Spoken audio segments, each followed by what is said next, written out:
வணக்கம். ஆசிரியர் தகுதி தேர்வு, டெட்டில் பேப்பர் 1, பேப்பர் 2, எஸ்ஜிடி படிக்கிறீங்க, யூஜிடிஆர்பி படிக்கிறீங்க அப்படின்னா இந்த பதிவு உங்களுக்கு மிக மிக பயனுள்ளதாக இருக்கும். நான் போட்டித் தேர்வு எழுதி வேலை வாங்க போகிறேன், கண்டிப்பாக என் கையில் சர்டிஃபிகேட் கிடைக்கும், வேலைக்கான சர்டிஃபிகேட்டை நான் போய் மேடையில் நின்று வாங்குவேன் அப்படிங்கிறது மட்டும்தான் உங்கள் மனசில் இருக்கணும். எக்ஸாம் வருமா, நோட்டிஃபிகேஷன் வருமா, எவ்வளோ வேக்கன்சி, அதெல்லாம் நமக்கு தேவையே இல்லை. நாம் படிக்கிறோம், நம்ம வேலை வாங்குகிறோம் அப்படிங்கிறத மட்டும் மைண்டில் வச்சுக்கோங்க.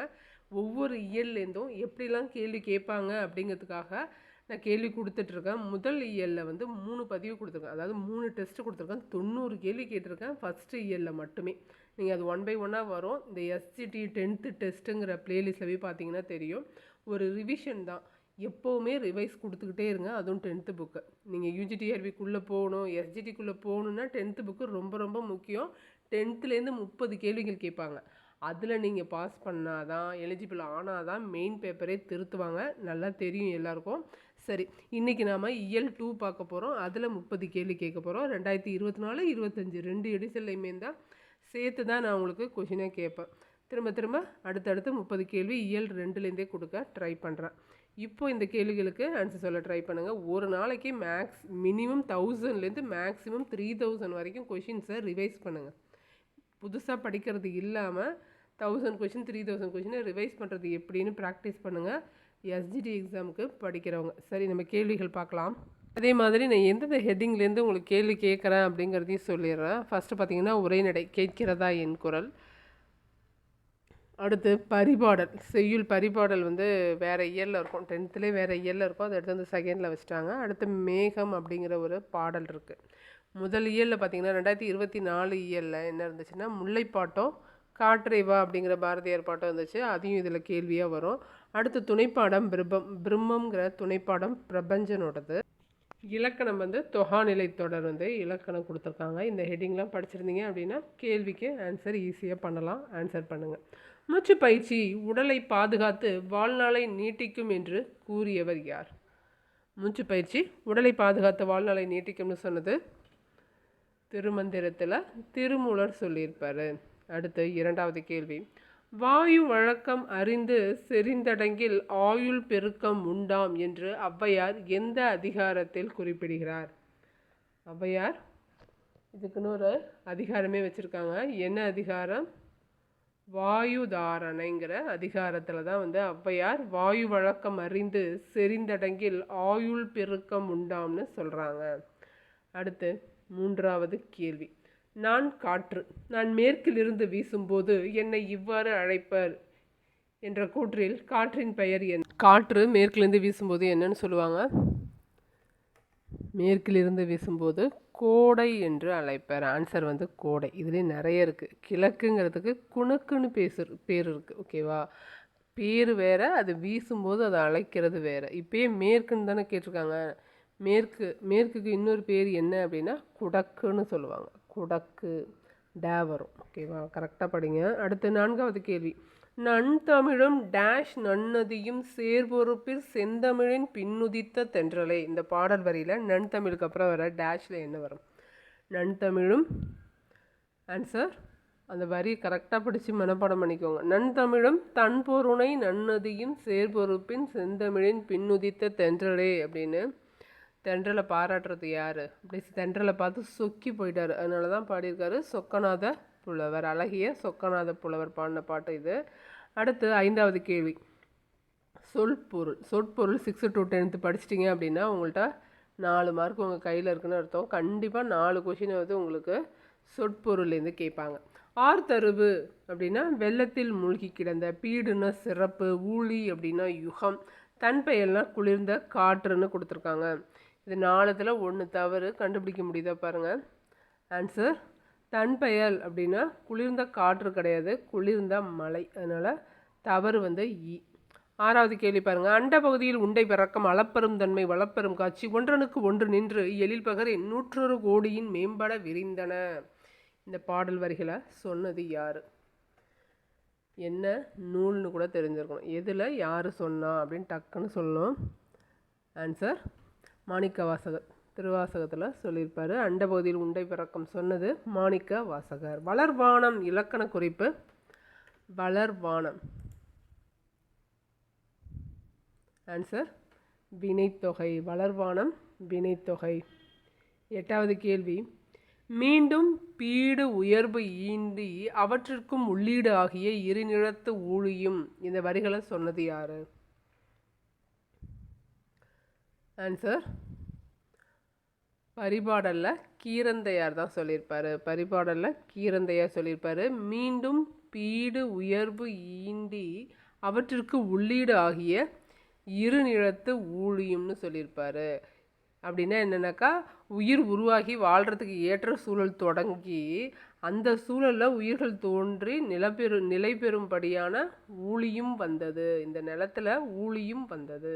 அதாவது நாம் இருக்கிற அந்த காலம் தொடங்குச்சு அப்படின்னு சொல்லி முடிச்சிருப்பாரு. Last line Paripadal Keeranthaiyar. 9வது கேள்வி பாருங்கள். கிளர்ந்த என்பதன் சரியான பகுபத பிரிப்பு என்ன? பகுதி என்ன வரும்? கீழ்னு வருமா கிளர்னு வருமா? அதை கரெக்டாக முடிவு பண்ணாலே ஓரளவு ஆன்சர் பண்ணிடலாம். கிளர் அப்படிங்கிறது தான் பகுதி. இத்து இந்தானது சந்தி. இத்து இறந்த கால இடைநிலை. வந்து என்ன விகுதி? பெயரச்ச விகுதி. ஆன்சர் தான் சரியான பிரிப்பு முறை. தஞ்சை மாவட்டத்தில் பிறந்த நாகூர் ரூமியின் இயற்பெயர் என்ன? நாகூர் ரூமி எங்கே பிறந்தார்? தஞ்சை மாவட்டத்தில். அவரோட இயற்பெயர் முகமது ரஃபி. முகமது ரஃபி. அடுத்து 11வது கேள்வி பாருங்கள். காற்று என்பதன் பொருள் தரும் சொல் என்ன? காற்றுக்கு எந்த வழி கரெக்டாக வரும்னு கேட்டிருக்காங்க. காற்று வழிமிகின் வழி இல்லைன்னு வரும் இல்லையா? இந்த வழி தான் சரியானது. அடுத்து 12வது கேள்வி பாருங்கள். குளோரோ ஃப்ளோரோ கார்பனின் ஒரு மூலக்கூறு எத்தனை ஓசோன் மூலக்கூறுகளை சிதைத்துவிடும்? இந்த கேள்வி நிறையா தடவை கேட்ட கேள்வி. குளோரோஃப்ளோரோ CFC இதோட மூலக்கூறு எத்தனை ஓசோன் மூலக்கூறுகளை சிதைக்கும் அப்படின்னா 1,00,000 மூலக்கூறுகளை சிதைத்துவிடும். 13வது கேள்வி. காற்று ஆற்றலை ஐயூர் முடவனார் எவ்வாறு சிறப்பித்து கூறியுள்ளார்? காற்றை என்னன்னு சொல்கிறாரு? வழிமிகின் வழி இல்லைன்னு சொல்கிறாரு. வழிமிகின் வழி இல்லை. அடுத்து 14வது கேள்வி. விழியை தொடர்ந்து, அதாவது விழி அப்படின்னா அழைக்கிறது, விழியை தொடர்ந்து வினை அமைவது எவ்வாறு அழைக்கப்படுகிறது? இப்போ ஒருத்தவங்க உங்களை கூப்பிட்டுட்டு அதுக்கப்புறம் இதை செய்ய அப்படின்னு சொன்னாங்கன்னா அது என்ன தொடர்னு கேட்குறாங்க. ராஜா நில், ராஜா உட்கார், ராஜா இங்கே வா அப்படின்னா அது என்ன தொடர் அப்படின்னா விழித்தொடர். விழியை தொடர்ந்து வினை அமைஞ்சது அப்படின்னா அது விழித்தொடர். 15வது கேள்வி. பல்பல பலவின் பயங்கெழு கொல்லி என்னும் தொடர் இடம்பெற்றுள்ள நூல் எது? பல்பல பலவின் பயங்கெழு கொல்லி என்னும் தொடர் இடம்பெற்றுள்ள நூல். ஆன்சர் அகநானூறு. அகத்தில் பயமாக இருக்கும் அப்படின்னு ஞாபகம் வச்சுக்கோங்க. அகத்தில் பயமாக இருக்கும். 16வது கேள்வி பாருங்கள். தொகாநிலை தொடரின் வகைகள் எத்தனை? தொகாநிலை தொடர் மொத்தம் 9 வகைப்படும். தொகாநிலை தொடர் 9 வகைப்படும். கீழ்காணும் கூற்றுகளில் தவறானது எதுன்னு கேட்டிருக்காங்க. கீழ்காணும் கூற்றுகளில் தவறானது எது? 18வது கேள்வி பாருங்கள். மன்னரின் முடிசூட்டு விழாவில் திருவெம்பாவை திருப்பாவை பாடல்களை தங்கள் தாய்மொழியில் எழுதி வைத்து பாடும் நாடு எது? எழுதி வைத்து பாடும் நாடு எதுன்னு கேட்டிருக்காங்க. எந்த நாடு? இலங்கையா, தாய்லாந்தா, மலேசியாவா? இந்தியாவுக்கு அவசியமே இல்லை. எந்த நாடு? தாய்லாந்து. தாய்லாந்து தான் அவங்களோட தாய்மொழியில் திருப்பாவையும் திருவம்பாவையும் பாடுறாங்க. எப்போது? மன்னரோட முடிசூட்டு விழாவில். பிரபஞ்சனின் வானம் வசப்படும் என்ற வரலாற்று புதினம் எந்த ஆண்டு சாகித்ய அகாடமி விருதை பெற்றது?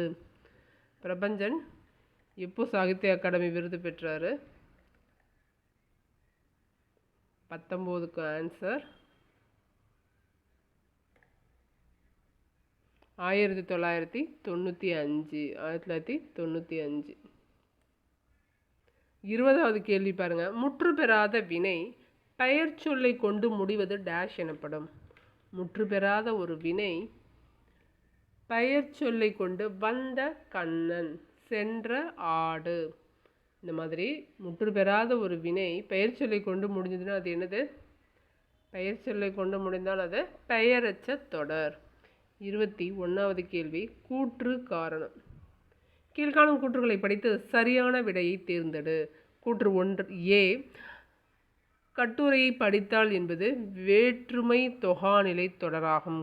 கட்டுரையை படித்தால் என்பது வேற்றுமை தொகாநிலை தொடர். முற்றுப்பெறாத வினை வினைச்சொல்லை கொண்டு முடிவது வினையெச்ச தொடர் எனப்படும். முற்றுப்பெறாத வினை வினை எச்ச தொடரை வினைச்சொல்லை கொண்டு முடிஞ்சதுன்னா அது வினையெச்ச தொடர்னு சொல்கிறாங்க. ஆன்சர் கூற்று காரணம் இரண்டுமே சரியானது தான். ஆனால் கூற்றுக்கும் காரணத்துக்கும் எந்த தொடர்புமே இல்லை. அப்போ அதுதான் ஆன்சராக வரும். கூற்று மற்றும் காரணம் ஆகிய இரண்டும் சரி, ஆனால் கூற்றுக்கான சரியான விளக்கம் கிடையாது, ரெண்டுக்குமே தொடர்பு இல்லை. அப்போ இதுதான் சரியானது. 21க்கு ஆன்சர் வந்து பி. அடுத்த 22வது கேள்வி பாருங்கள். கவிதை வரியை எழுதியவர் யார்? வயலின் பச்சை பயிர்கள் நீ வந்தால் மட்டும் ஆனந்த நடனமாடுகின்றன. நீ என்ன கொண்டாட்டமா அப்படின்லாம் கேட்பாரு. யார் பாடினது? காற்றை பற்றி பாடின ஒரு கவிதை இது. ஆன்சர் அப்துல் ரஹ்மான். அடுத்து கீழ்காணும் சொல் இணைகளில் சரியானது எது? டொர்னடோ அப்படின்னா புயலா சூறாவளியா? புயல்னு கொடுப்பாங்க. நான் தான் இதில் ஆப்ஷன் வந்து உங்களுக்கு ஈஸியாக கொடுத்துருக்கேன். டொர்னடோ அப்படின்னா சூறாவளியை குறிக்கும். டொர்னடோ அப்படின்னா சூறாவளியை குறிக்கும். அதோ அந்த பறவை போல என்ற பாடலை எழுதியவர் யார்? அதோ அந்த பறவை போலன்னு சொன்னது முகமது அலி. ஆன்சர் முகமது அலி. கீழ்காணும் சொல் இணைகளில் தான் தாம் என்பதற்கான சரியான பொருள் எது? தான்னா என்ன, தாம்னா என்னன்னு கேட்குறாங்க. தான் அப்படின்னா முன்னிலையா, தன்மையா? ஆன்சர் தான் அப்படிங்கிறது ஒருமை, தாம் அப்படிங்கிறது பன்மையை குறிக்கும். 26வது கேள்விங்க. கீழ்காணும் கூற்றுகளில் தவறானது எது? எழுவாயுடன் பெயர் வினை வினா ஆகிய பயனிலைகள் தொடர்வது எழுவாய் தொடராகும். நண்பா எழுது என்பதில் விழியை தொடர்ந்து வினை அமைவது விழித்தொடராகும். தொடரின் இறுதியில் இடம்பெற வேண்டிய வினை முற்று தொடரின் முதலில் அமைந்து பெயரை கொண்டு முடிவது வினைமுற்று தொடராகும். பாடி மகிழ்ந்தனர் என்பது பெயரச்ச தொடராகும்னு கொடுத்துருக்காங்க. இந்த 4 ஸ்டேட்மெண்ட்டையும் படித்து பாருங்கள், எது தவறானதுன்னு சொல்லுங்கள். 26க்கு ஆன்சர் பாடி மகிழ்ந்தனர் என்பது ஒரு வினை சொல்ல கொண்டே முடிஞ்சதுன்னா அது என்னது? வினையச்ச தொடர். இங்கே பெயரச்ச தொடர்னு கொடுத்துருக்காங்க. அப்போது இது டி மட்டும்தான் தவறானது. ஆன்சர் டி தவறு. அடுத்த கேள்வி பாருங்க. 27வது கேள்வி. கீழ்காணும் தொடர்களில் 4ஆம் வேற்றுமை தொகாநிலை தொடர் எது? 4ஆம் வேற்றுமைனா என்னன்னு தெரிஞ்சாலே ஈஸியாக சொல்லிடலாம். 4ஆம் வேற்றுமை தொகாநிலை தொடர் எதுன்னு கேட்டிருக்காங்க. ஆன்சர் இன்னா. இன்னு வருமா? வராது, கு தான் வரும். 4ஆம் வேற்றுமை தொகை இக்கு. அறிஞருக்கு பொன்னாடை, இதில் தான் 4ஆம் வேற்றுமை தொகை தொகாமல் வந்திருக்கு, மறையாமல் வந்திருக்கு. அடுத்து 28வது கேள்வி. கீழ்காணும் வாக்கியங்களில் உள்ள வெற்றிடங்களுக்கு உரிய விடைகளை தெரிவு செய்க. டேஷ் மேக சந்தேசம் என்ற காவியமே இயற்றினார். டேஷ் அந்திவானத்து மேகத்தை அழகுணர்ச்சியுடன் வர்ணிக்கிறார், யாப்பையே மறந்து விடுகிறார். 2 பேர். யார் யார்? மேக சந்தேசங்கிற காவியத்தை இயற்றினது யார்? அந்திவானத்து மேகத்தை அழகுணர்ச்சியோட வர்ணிக்கிறதுல யாப்பையே மறந்து செஞ்சது யார்? யாப்பை வந்து மறந்துட்டு ஒருத்தர் பண்ணுறாரு. யாப்பு கட்டுக்குள் அடங்காத கவிதையை படைக்கிறாருனாலே அவர் பாரதி தான். மேக சந்தேசங்கிற காவியத்தை எழுதுனது காளிதாசர். காளிதாசர் பாரதிங்கிறது தான் சரியான விடை. 29வது கேள்வி. கீழ்காணும் கூற்றுகளை கவனித்து தவறானதை தெரிவு செய்க. பரிபாடல் 8 தொகை நூல்களுள் ஒன்று. பரிபாடல் ஓங்கு பரிபாடல் என்று சிறப்பு பெயரால் அழைக்கப்படுகிறது. பரிபாடலில் இன்று 70 பாடல்கள் கிடைத்திருக்கின்றன. சங்க இலக்கியம் தமிழ் மக்களின் வாழ்க்கை முறையையும் சமூக உறவுகளையும் எடுத்து காட்டுகிறது. இந்த 4 கூற்று, பரிபாடல் பற்றின 4 கூற்றில் ஒரே ஒரு தவறான கூற்று இருக்குது. அது என்னது அப்படின்னு சொல்லுங்கள். ஆன்சர் நான் படிக்கிறேன், அதை உங்களுக்கும் சொல்கிறேன், நீங்களும் படிங்க. நீங்களும் யார்கிட்டையாவது சொல்லி படிக்க சொல்லுங்கள். அடுத்தவங்களை படிக்க சொல்லும்போது நாமளும் படிக்கலாம் அப்படிங்கிற ஒரு எண்ணத்தில் தான் இந்த பதிவு.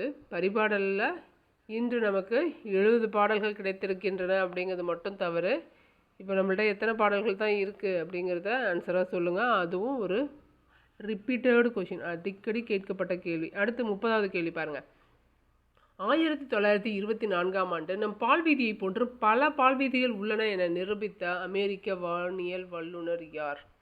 3000 வருஷத்துக்கு முன்னாடியே நம்ம மாணிக்கவாசகர் சொல்லிட்டாரு அண்ட பகுதியில் உண்டை பிறக்கும்னு. ஆனால் அதை இப்போ நிரூபிச்சிருக்காங்க. 1924 தான் நிரூபித்தாங்க. இந்த ஆண்டு ரொம்ப முக்கியம். நிரூபித்தது யார்? Edwin Hubble. எட்வின் ஹப்பிள் எந்த ஊரை சேர்ந்தவர்? அமெரிக்க வானியல் வல்லுனர்.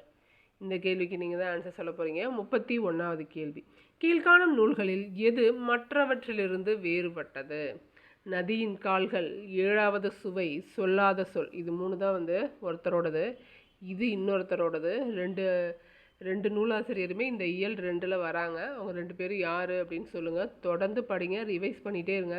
இந்த கொஷின்ஸ் ஓகேவா அப்படின்னு சொல்லுங்கள். இது மாதிரி வேறு எது படிக்கலாம்னு சொல்லுங்கள். நம்ம 7th குடுமியியல் புவியியல் கொடுத்துருக்கோம் இல்லையா, அதுலேயும் 3 லெசனாக எனக்கு டெஸ்ட்டாக கொடுங்க அப்படின்னு கேட்குறீங்க நிறைய பேர். நம்ம அடுத்தும் அந்த இதையும் ட்ரை பண்ணலாம். தொடர்ந்து படிங்க. நன்றி, வணக்கம்.